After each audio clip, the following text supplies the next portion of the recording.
Rick 85 here. Have the Mossburg 500, and we have some Camo Form wrap from the Magnet company. We're going to use it to wrap the stock up and wrap part of the barrel up and to get this ready for turkey season. I'm going to do some shooting down at the farm in the next few weeks to test it out to make sure that I think I can successfully harvest a turkey humanely with this configuration, and tell you the truth, I don't see really why not. So I was down the store the other day, just happened to pick up some of this Camo Form tape, and let's go ahead and wrap this up. You can use this on all kinds of items, doesn't necessarily have to be a gun wrap. You could wrap, say, binoculars, a scope. If I have some left, I may go ahead and wrap a scope, and we'll see how that turns out. You could wrap your thermos up. There's a host of things that you could do. Even if there's some clinking going on, instead of putting duct tape on it, which is a little bit more permanent, we take care of that clinking sound. This is not permanent. It comes off. You can take it off. If you're out there and your firearm is wet, it gets rained on or snowed on, you can remove it, let it dry out, and rewrap it. So it has multiple uses as far as being able to take it off, let everything dry out, oil your gun up again, and then go ahead and wrap it back up again. For some reason, either wet or dirty, muddy, you could take this wrap off and go ahead and wash it with some soap and water and use it again. So it certainly has some uses. Doesn't take a lot of tools. Just have regular scissors here, razor blade. I'm gonna cut out around the sight here. I put one of those Winchester high-vis sights on the end of it. I took off the little pin that was on the end of it, the white bead or the white pearl that was on the end. Put one of those Winchester high-vis sights on it. It does have a small pin halfway down, and I will be cutting those both out so I'll be able to see them. Probably only going to be able to do from the stock back and from here up, because this is a pump. This right here, that's just a little something I got when I was in the turkey class recently, and it really just shows that your firearm is at least empty if you can't fire it. Of course, I could have shells in there, but let's see here. As you can see, it is unloaded. So I really will only be able to get it to about here as far as the tape. So I'm going to get started. When you do, usually wrap from your outside in. So I'm going to start on this end and go in, and I'm going to start from the barrel end and go in this way. And here's our stock that we're going to go ahead and start with. It comes in many different colors. I just chose the real tree. This is a fabric tape. It is not a duct tape. It does stick to itself, but it doesn't stick like regular duct tape was. As you can see, it just falls right off. So we're going to go ahead and start here. You could do the pad if you wanted to. You could cover the pad, but since that's going to be against my shoulder, I don't, and it's a brown color, don't really see a reason for it. But say if you had a different color recoil pad, or didn't have a recoil pad on there, if you wanted to cover the end, you could certainly do that. I'm just going to go ahead and start right here with the wrap. And again, I'll stretch it a little bit.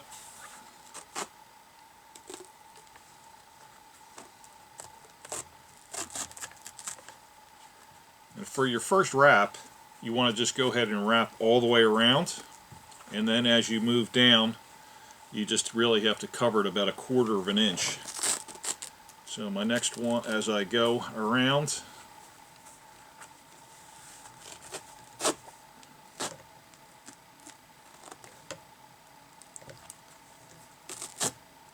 just cover about 1/4 of an inch or so, making a very good seal on there.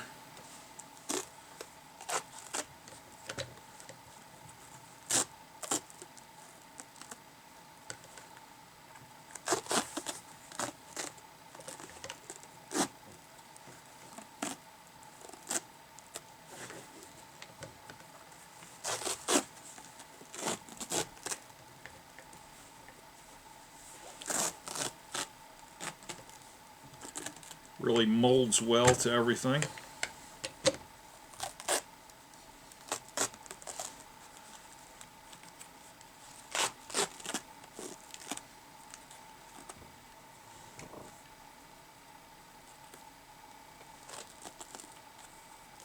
A little wrinkle in there. I'll see if I can get that out.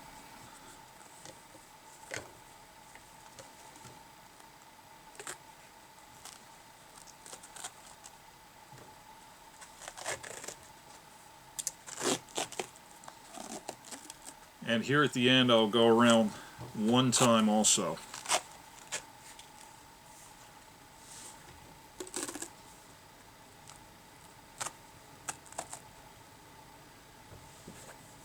And you can either tear this or use the scissors. I'm going to go ahead and use the scissors. And cut that right off.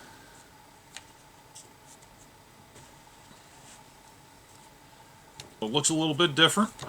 Camoed up. Doesn't look bad. And again, this is removable. And one thing it does do, it also adds a nice grip. So you could actually put this around a pistol grip if you had it.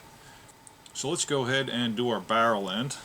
Here's that Winchester high visibility sight that I put on there.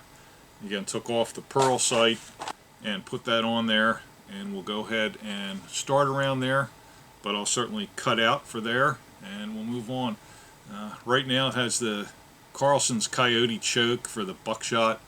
I'll be taking that off of there and putting a regular choke in there, so I won't be going, of course, all the way up to the end of the barrel. Get a little bit started.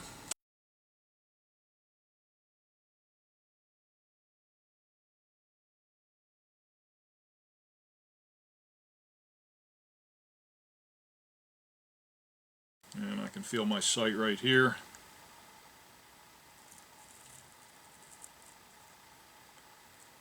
Won't go too deep so I scar the firearm itself, but just through the fabric.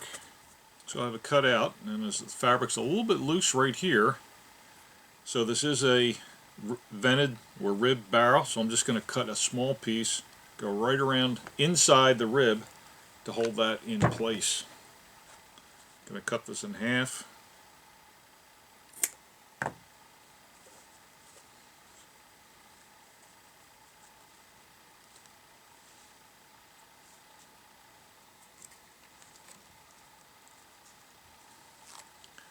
And stretch that around and adhere it to itself. Alright, not sure if you can see it or not, but there is that little mid-sight pin right here, and just cut that out. Also, we have the stock wrapped. As much of the barrel that I could do. Again, this is a pump, so I could not go over the action here, but for some reason, if this was an automatic, I could have, of course, wrapped all the way around, and on the other side just done a bridge across, covered up this side right here. Of course, you never want to cover your trigger or your safety or anything, of course, mechanical that's going to slide, like your slide or anything like that.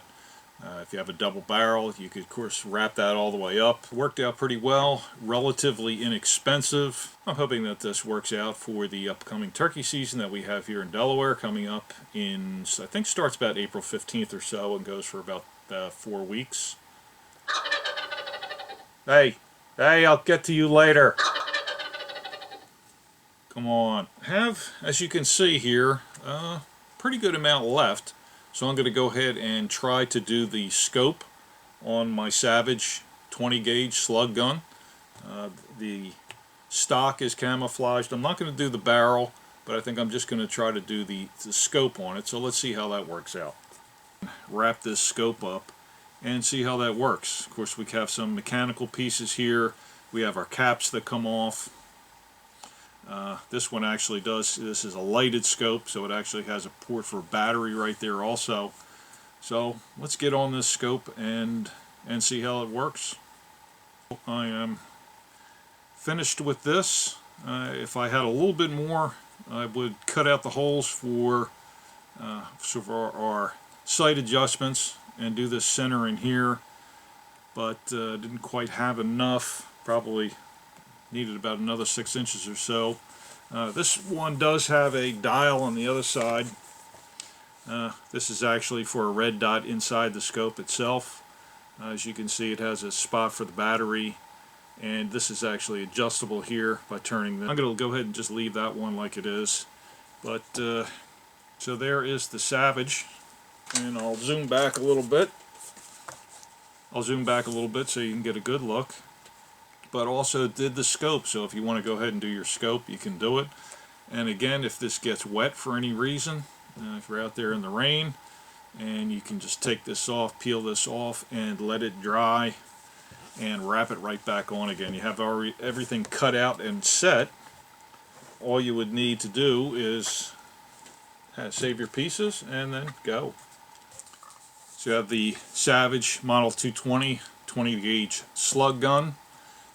Did the scope in it. Looks pretty good. Almost matches. I'm sure they have one that would have matched a little bit better, but since this was just a little bit left over, it's fine, just like it is. I think it turned out fairly well. And we'll put this up here.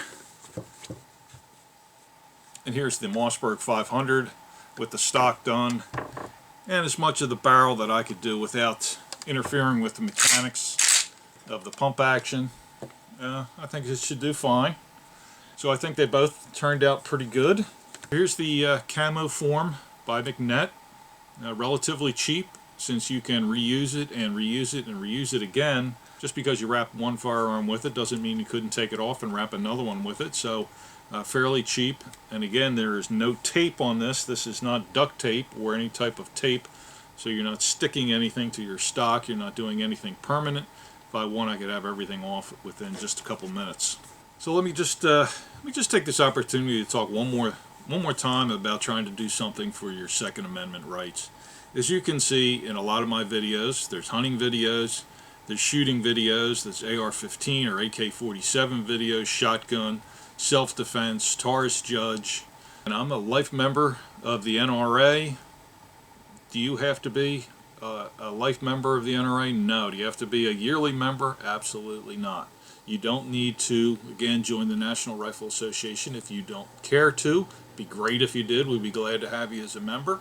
But if you want to join a state organization instead, because you can concentrate on what's going on with your state a little bit easier, certainly do that.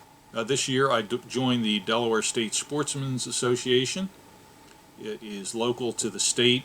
And as you can see, a lot of things may be state laws that are enacted that infringe on your Second Amendment rights more than national. Let's take a look at New York, for example. That had nothing to do with national policy, but now up in New York especially, all those beautiful western sections of New York, the Finger Lake sections of New York, Adirondacks, they all have to do with what they wanted to do in either Albany with their governor, boy, or their New York City mayor. I think if I was in New York, I'd want to split Western New York off and become its own state. It is that bad up there. The NRA, maybe they send you too many mails. Maybe for some reason they call you too much, or you get too many emails from them, or you don't like some of their views. Look at the state organization. They may be able to have something that you can agree with and get along with, especially because it's local to you. Here in Delaware, of course, very small state.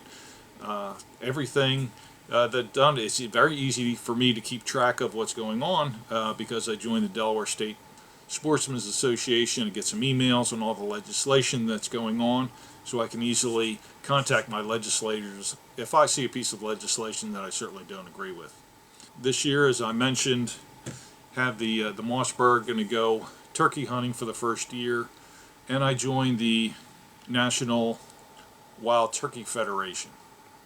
And again, that's one, to show my support for turkey hunting, but two, they are also involved in your Second Amendment rights. So if you're a duck hunter, maybe join Ducks Unlimited, or I don't know if Pheasants Forever is still around or not, or what is it, the Rocky Mountain Elk Foundation. Join one of those wildlife groups. either the National Wild Turkey Federation or Ducks Unlimited or any of those type of groups. That is showing your support for your Second Amendment rights.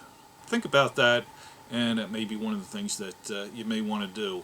And if you're thinking about it today, look into it today and join tomorrow. Don't wait. Don't put it off, because we know what happens when we do that. We end up forgetting or just never getting to it. So this is Whitebrook 85 signing out from the basement today, again off the Delmarva Peninsula, again with the Camo Form wrap. And I wish I could have got a little bit more in the center here, but due to the mechanics I couldn't. I'll take the end. Really have a nice grip on here, which is good. And the barrel, hopefully that will hide the barrel a little bit from maybe swinging around and take a little glare off of that.